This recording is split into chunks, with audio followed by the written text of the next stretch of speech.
Hey everybody, I am currently in Yellowknife.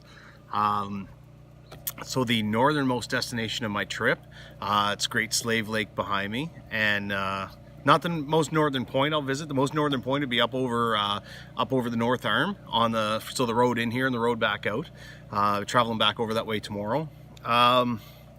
So yeah, there's a bit of a lull in interviews right now. I was just interviewed by Cabin Radio here in Yellowknife, and it looks like I'm going to be talking to CBC here later on today. So pretty excited about that. It's good. It's great to be able to spread the word through regular media. Hopefully get a little more reach. So something that the last few days I've been thinking about, and I saw a video last night that actually brought it to mind again, and I thought I would broach the subject, and that's, well, for me, I'm going to call it suicidal ideology. And this will be the first time I've ever really publicly spoken about this. So myself, I'm not going to say I've ever been suicidal, but I've experienced suicidal ideology twice. To be precise. The first time was upon returning from Afghanistan in 2008-2009, and things just started to go bad, and I started to the way I talked about it, the way I always kind of recognized it or expressed it. And those few times that I have, during counseling or other things, is like having a song you hate stuck in your head. I've never wanted to kill myself, but there have been things that have happened, and circumstances, things spiral out of control, and there comes a point where you just want it to stop, and you don't know how to make it stop, and that's where that ideology kind of crept in on me. So yeah, I say it's like having a song you hate stuck in your head. So the idea of killing myself got stuck in my head, and I didn't want to commit suicide. So I look at it the same way. You get a song you hate stuck in your head. You don't want to buy the album, but it's there. And I really struggled with that. And I do remember I ended up, I had to come clean about it. Currently, I was in 2RCR at the time. We were doing live fire company ranges, and so involving LAV 3s and dismounted soldiers. And my focus was so bad. So I was a master corporal at the time. So I was a crew commander for a LAV 3, and my focus was so bad. I couldn't, simple tasks were hard, and I had to come clean and say, listen, I can't do this right now because of this is what's going on, and I'm just afraid that I'm going to lose focus and somebody's going to get hurt, and there's no way I could live with that on my conscience. So I started to seek some medical help, and my boss at the time was a fellow by the name of Terry Curtis, and Terry had known me for a long time, and he just looked at me and said, dude, what the fuck is going on? And I had to tell him. Him and the platoon commander at the time was Lieutenant Chad Thane, and I had to sit there and tell them that, listen, this is the thought that's going through my head. And the way Terry said it to me, he said you're having a natural reaction to some unnatural circumstances, and I kind of called bullshit. I said no. I said I won't say this is natural. I'm not going to say this is normal. I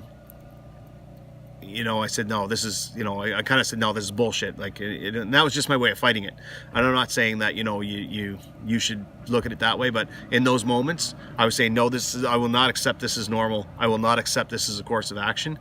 And that was my way of fighting it. And there was another gentleman by the name of Dave, I want to say Didsbury.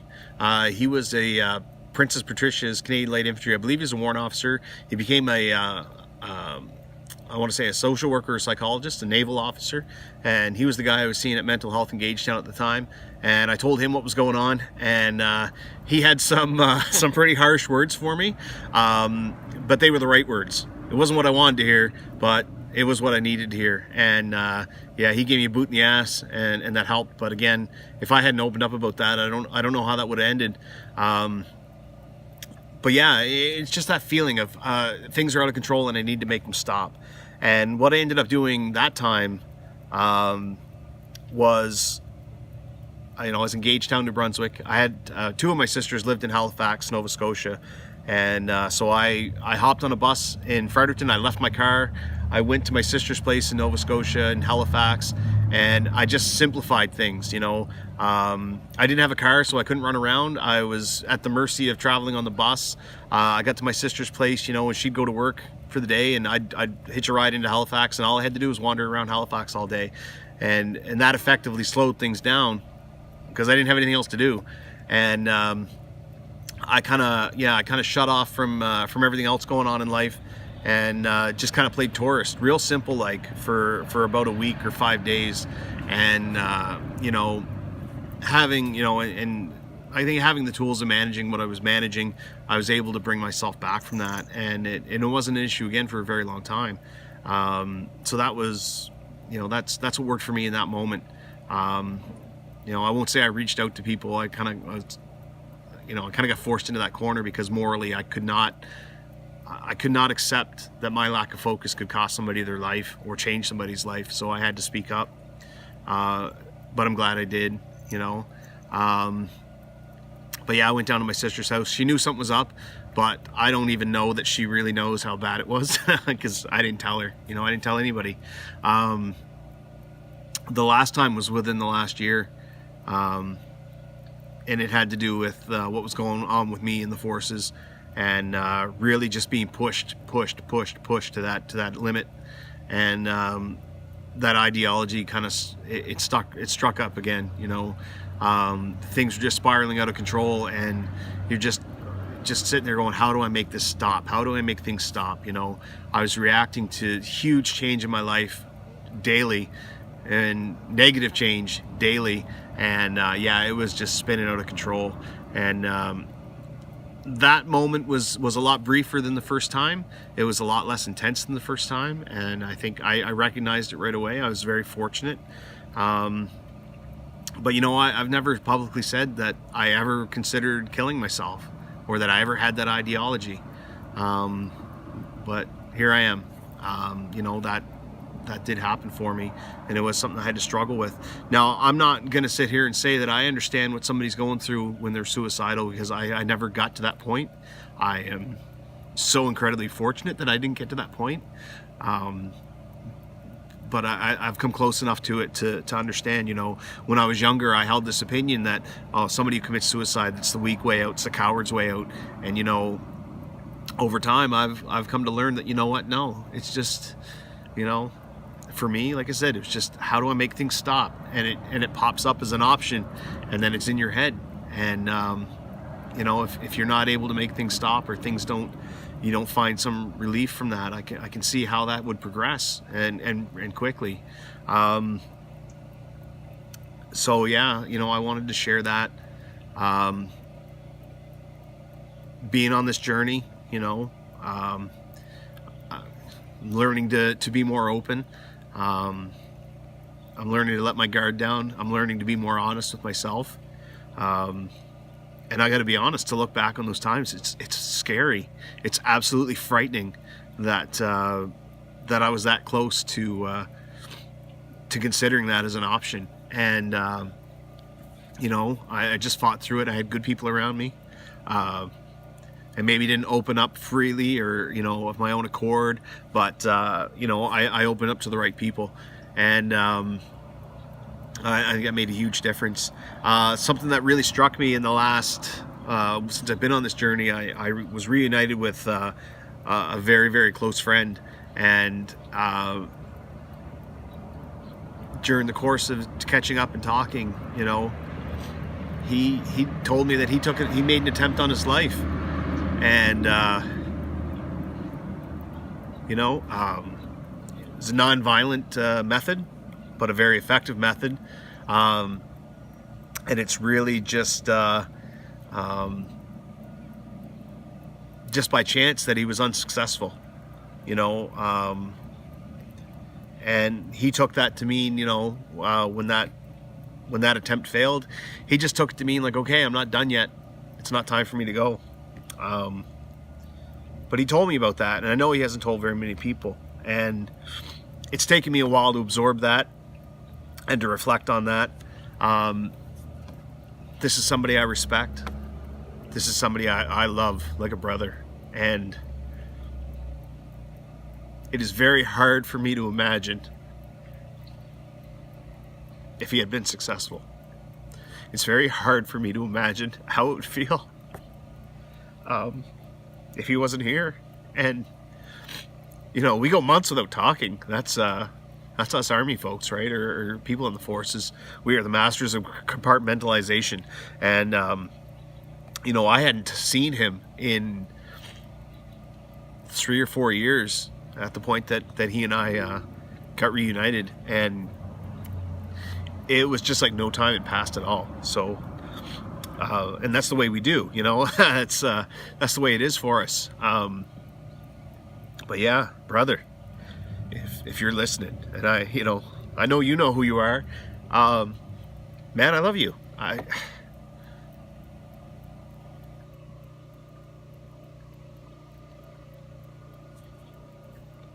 Shit, I'm so grateful that you're here. Fuck, man. Sorry.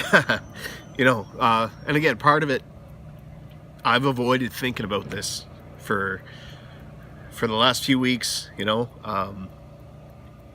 because every time my mind would go there, it was just too much. You know, I think a lot of us, you get into that situation where things feel so bad, you don't realize how much you're valued, how much you're loved, and the hole it would leave if you were gone. So yeah, I just want to say that here. You know, shit, I've lost the thread now.